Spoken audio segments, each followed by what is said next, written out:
Sound check! Sound check! Sound check! Sound check! Sound check! Sound check! Sound check! Sound check! Sound check! Sound check! Sound check! Sound check! Sound check! Putangin na nyo! Sound check! Buwelta Balentong, first time natin sa Metro 10, Pasig, at ang pagbabalik natin, kung tuusin sa aking hometown, Pasig City. Maraming bago rin dito sa logistics, sa preparation, sa paperwork. Inaabol rin natin na tapatan ng production value, yung venue. So marami kaming bagong itetesting dito. Maraming kailangan bihisan, maraming kailangan ayusin sa sound system pa lang para sa ganung kalaking venue. Syempre, iba na yan para sa ginagamit natin para sa TIU. May mga bago tayong tetestingan, sana magustuhan nyo.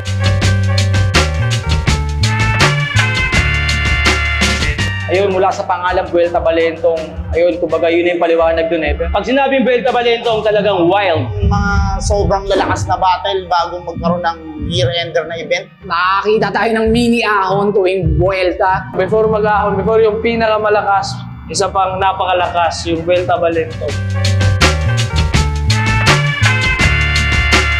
Buwelta Balentong historically has seen many of the greatest matches in the league. Mula Buwelta Balentong 1 hanggang Buwelta Balentong 10. Alam nyo yan. Simula nung maliit pa lang ako, pag Buwelta Balentong na yung uploads, talagang tutok ako sa internet shop. Pag Buwelta Balentong, laging solid yung line-up. Kasi kadalasan dito nagaganap yung quarters or semis ng isa buhay. Kaya talagang imposibleng hindi ito dumugin eh. Sobrang hiwaga ng rap battle. Kumbaga, magical lang Buwelta Balentong event. May sumpa na maganda lagi ang laban. Laging may classic na laban na mangyayari. Buwelta Balentong 11, galing. Yun lang. Sound check! Sound check! From Occidental Mindoro. Galing sa Albay, We Albay! Mindanao, Aurora, Zamboanga del Sur. Taga Caloocan, Marikina. Project 8 Quezon City. San Mateo nagmotor kahit matraffic. Bumiyaya pa ako ng barko galing sa aming bayan. Bus, malayo, wala pang kain, puyat pa, para lang makapanood ng live. yung live experience na nasa harap mo na yung mga yung mga artist na bumabattle unlike sa pinapanood mo lang siya sa cellphone mo. Nasa bucket list ko talaga to. Matagal ko nang pangarap makapanood ng live flip-top. Sheesh, putang ina! Sobrang sa akin, appreciated na itong live. Sa mga hindi pa nanood ng live dyan, manood na kayo. Para maranasan nyo rin tumapik sa dibdib. Lumabas yung poster, kinaumagahan, book agad ako hotel, eroplano, ticket, hanap pa agad ako. Bali, bumili ako ng ticket sa Crown Manila. Sa Black Manila, physical ticket kasi yun, sir. Sa may branded. Nag-message agad ako sa flip-top page. Dali lang, mabilis lang. Gcash lang, then after 5 minutes, yun, mayroon na akong ticket. Hassle-free, convenient. Alas 3 magbubukas yung gate pero alauna pa lang nakakuha na kami ng ticket.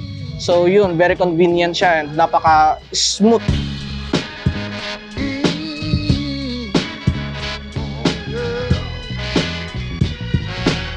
Buwelta Balentong 11, sobrang honored. Honored palagi. Sobrang malaking pasalamat palagi. Yun, it's always an honor to be part of a flip-top event. Siyempre, mapabilang dito sa number 1 na liga sa buong mundo. Man, iba talaga, iba yung pakiramdam. Sobrang sarap sa pakiramdam kasi kung titignan nyo naman yung line-up, sobrang stack. Masarap mapasama sa lineup na may semis kasi ramdam mo yung hype ng buong event, malakas at masarap. Kung tutusin, ang sarap nga lang din talaga maging fan na manonood, talaga may enjoy mo. Manood ka lang, worth it na. Lalo na kung pamadel ka pa, syempre. Alam natin na pag Buwelta Balentong laging tumatatak yan sa flip-top kaya sobrang laking pressure. Pag Buwelta Balentong talagang malupit. Nakasama pa ako. Puta, mas talagang bumigat yung lineup, di ba?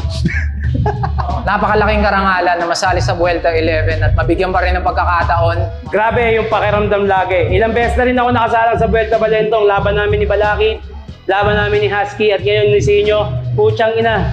Lahat talaga Balentong.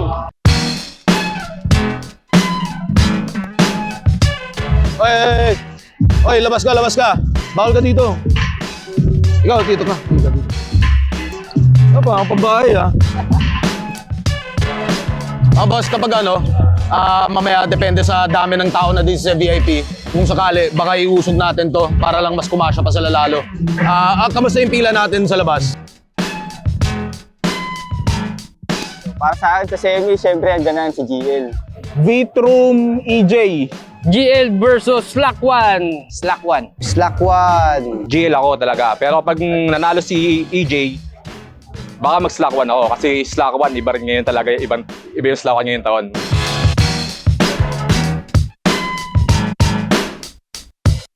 Maglalaban yung number 1 and number 2 most viewed in the world, pare. Hindi dapat pinapalagpas yan. Putang ina. Ito, napakabigat. Wasakan ng bungo. Siksik, kuliglig. Umaatikabong bars, jokes. Magpapaulan sila ng bars ngayon sa Metro 10. Sobrang unpredictable na mangyayari. Pili ko most viewed na to. Hindi pa nilalabas, most viewed na agad. Game time. Thank you, sir.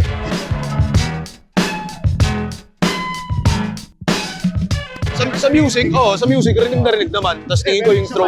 Pero wala akong tao. Okay. Last check. Front of the house, okay na?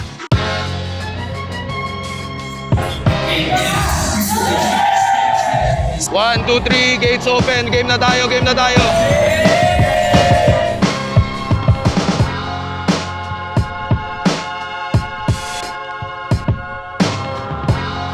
Expectation, syempre, paganda ng paganda, palaki ng palaki, palakas ng palakas. Lagi kong hinahabol yung perfectong lineup para sa inyo. On paper, at syempre, pati na rin sa pag-execute mismo ng mga laban na, kumbaga, walang MC na papalya, walang MC na nilalagay sa posisyon para makita nating mag-fail. Gusto natin makita na mag-succeed lahat, makapaghanda ng mabuti, makapagbigay ng magandang material, at ma-entertain kayong lahat.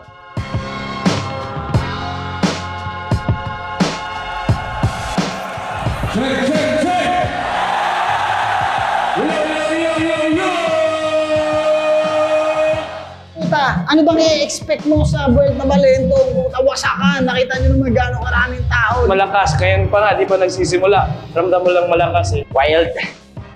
Sana matanggap ng crowd yung material ko. Sasaya, tatawa at mapapahu lahat ng tao sa mga laban mula una hanggang umpisa. Tulad nung naging pattern ng Vuelta Balentong, magiging historic yung event. Giving their A games, the rookies won't let their guard down. They would step up and then prove to the crowd and the audience that they deserve the spotlight. And also the veterans, that they can still keep up. Wild na experience. At sobrang napakasarap ng experience na pwedeng mauwi o mabaon ng mga pumunta dito. Magsisimula ng masaya, matatapos ng masaya, matutulog ng lasing. At baka pag-uwi, matulog pa sila ng nakangiti.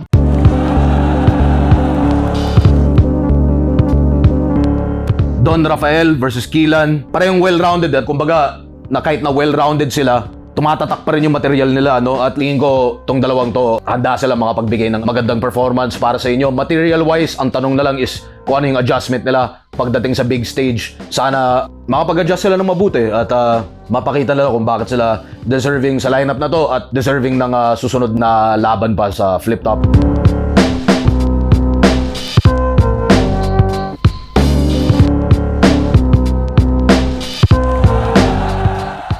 Susunod naman, Casper at Hespero versus Kenser at Mimak. Casper at Hespero, kita nyo naman siguro yung progress nila. Dalawa sa pinaka-gutom at porsigido talaga. Lumaban, makapagpakita ng bago. Malinis mag-perform tong dalawang to. Tingin ko may factor din ng unpredictability pagdating sa paggamit ng certain techniques. Malakas ang chemistry nila, which is napakahalaga talaga pagdating sa 2x2, no? At kay Kenser at Mimak naman, si Mimak yung delivery at yung rapability, napapakita niya, tas nahahaluan pa niya ng sarili niyang style na don't give a fuck, pero hindi yung don't give a fuck na laging galit. Kenser, yan, kakaiba yung sulatan. Ang tingin ko, naging sapat na yung previous experiences nila para makuha nila yung kilitingan ng na Manila crowd, lalo na alam naman natin may onting stereotype. Tingin ko bakbakan yan.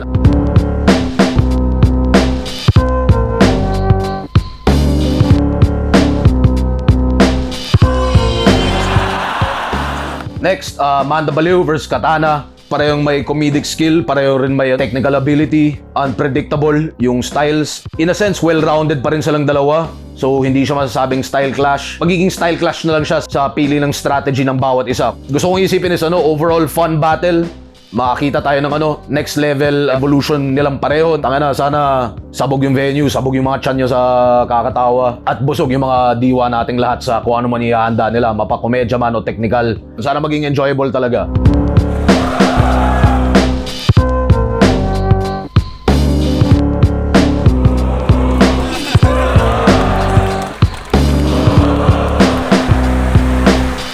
Unang tatlong laban, ang ganda agad ng mga naging laban. Walang drive, walang dull moments. Ganun pa rin, buhay na buhay ang mga audience ng Vuelta Balentong. Talagang pag Vuelta Balentong, nagwawala ang lahat.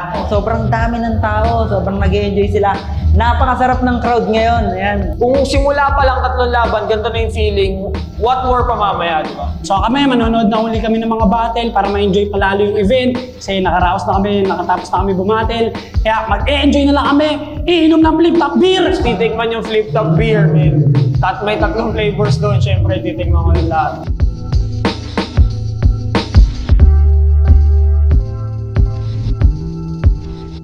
Next naman, Husky versus Cripply. Kilala nyo si Cripply bilang unpredictable Lumetra o Luminia. Pero si Husky naman medyo unpredictable yung overall strategic approach sa battle. Tingnan natin kung ano yung susubukan niyang gawin dito. Kung susubukan niya bang tapatan yung pagkalamang ni Cripply sa rap ability. Kung talagang stick to his guns lang siya, gagawin niya lang mas nakakatawa lang talaga siya. Hirap rin sabihin baka mamaya si Cripply pa yung sobrang magseryoso dito. Sana overall entertaining at overall dikdikan na laban.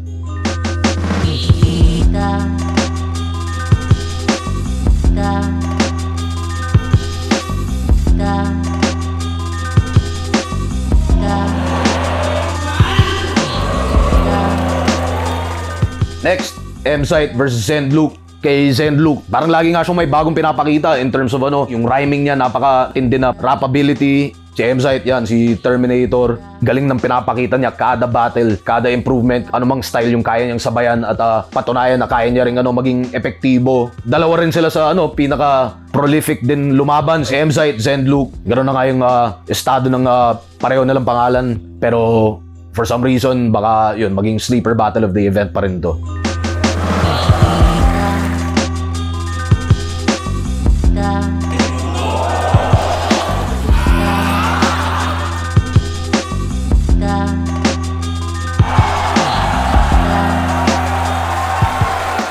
Ngayong gabi, ang pinaka-inaabangan kong laban yung GL versus EJ. Curious ako sa GL tsaka EJ Power. Slack 1 Vitrum. Puta Slack 1 versus Vitrum. Parang syempre yung iba, parang iisip nila, wag na nating anuhin yan.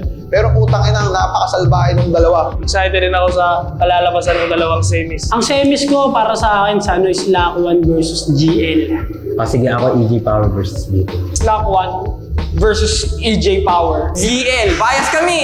Bias kami, pareho kasi kami waray. Neighbor lang namin Waray. Gusto ko magtapat si EJ Power tsaka si Slack 1. EJ Power saka si Slack 1. Ayan yung mga manok ko, yung dalawa na yan. Bahala na sila. Kung aalpas ako, gusto ko makalaban si GL para sa legacy ng era namin. But it's a tough pick.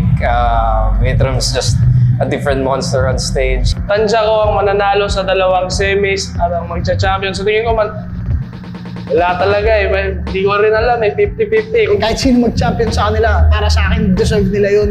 Dahil wala namang nagcha-champion na hindi niya deserve. Lahat yan pinaghirapan, maraming sacrifices behind the scene, sa likod ng camera, sa mga pang-araw-araw na buhay ng mga MC para mag-kampiyon. Men, hindi biro yun. Isa buhay, semi-finals, Slack 1 versus Vitrum. Unpredictable siguro yung yung mga balang nilalabas nila, So, mas lalong humuhulma yung mga individual styles nila. Lamang si Slack sa delivery, pero ganun pa man tingin ko, kaya ni Vit tapatan man yung delivery ni Slack. Baka mamaya bigla nga siya magpakita ng rat-rat na rhyme schemes dun sa Tingin ko pareho silang outside the box talaga. Pareho silang may self-awareness pagdating sa paghahanda nila o sa pagiging MC nila. Sana panalo tayong lahat dito sa Slack 1 Vitrum. Ganun pa man, expect the unexpected.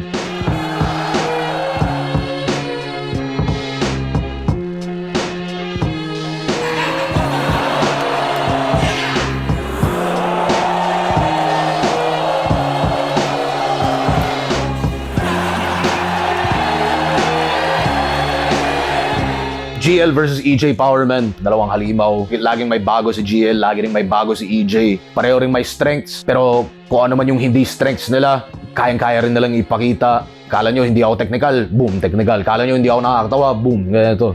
Hirap i-jinx eh. Wala na lang ako sasabihin, tanga na. GL versus EJ Power, abangan nyo yan.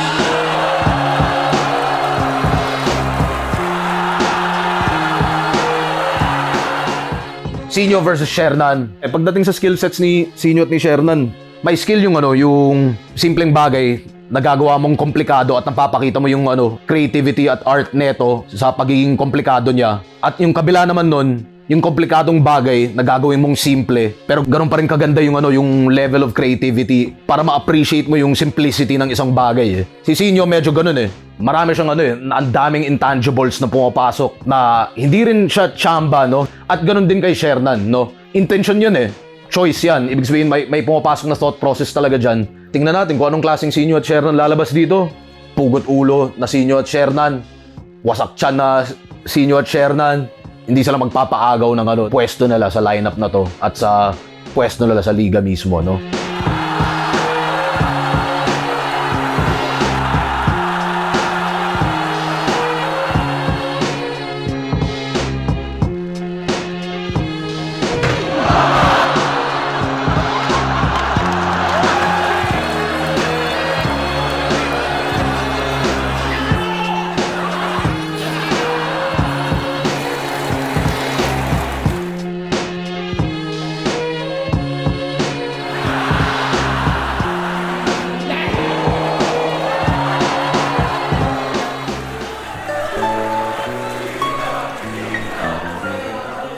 So yeah, the event is over. Everyone's just having fun outside, taking pictures. Ngayon nga, celebrate ng mga kanya-kanyang panalo.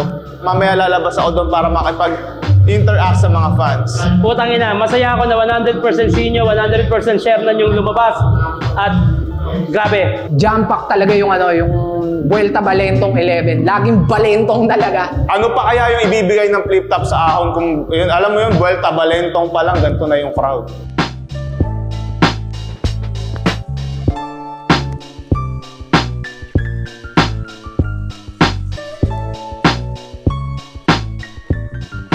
After Vuelta, balik tayo sa TIU, abangan nyo yan, zoning ulit yan. Tapos syempre, yun nga, pinaglalaban pa rin natin makaisa pa sa Cebu, makapag-Davao pa rin ngayong taon at matagal na tayong iniintay ng mga Davaoenyo, lalo-lalo na yung mga galing sa Process of Illumination at sa 1 Minutes, Luzon, Visayas, Mindanao. Maraming napakalupit na deserving din ng yung suporta at oras nyo. Good problem sa ngayon, no? Yung dami talaga ng ng mga malulupit na MCs na magiging bagong aabangan sa liga.